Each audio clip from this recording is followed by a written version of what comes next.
သူလမ်းလျှောက်နေတော့စကားပြောတန်ကြားလိုက်တယ်ကြည့်လိုက်တော့လူနှစ်ယောက်စကားပြောနေတယ်ဒါပေမဲ့တေချာကြည့်လိုက်တော့တယောက်ကအယုတ်ပုံစံဖြစ်နေပြီးသူ့ကိုလှည့်ကြည့်နေတယ်သူကြောက်လန့်တကြားနဲ့ထွက်ပြေးသွားတယ်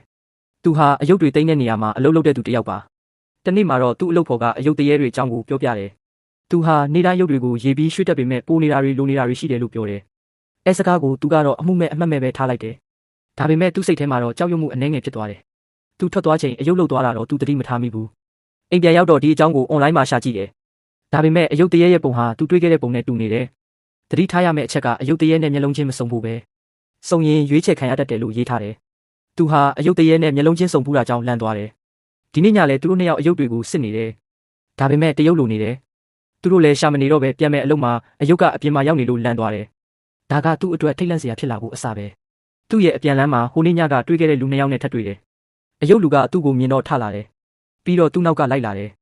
သူ့အယုတ်ခန်းထဲရောက်တော့ကြောက်လန့်တကြားနဲ့တွန်းလိုက်တယ်အယုတ်ကသွေးတွေထွက်လာတယ်ထို့နောက်သူ့လက်တွေကအယုတ်လက်လိုဖြစ်လာတယ်အဲအချိန်လူတစ်ယောက်ရောက်လာတယ်မင်းရွေးချယ်ခံရပြီလို့သူ့ကိုပြောလိုက်တယ်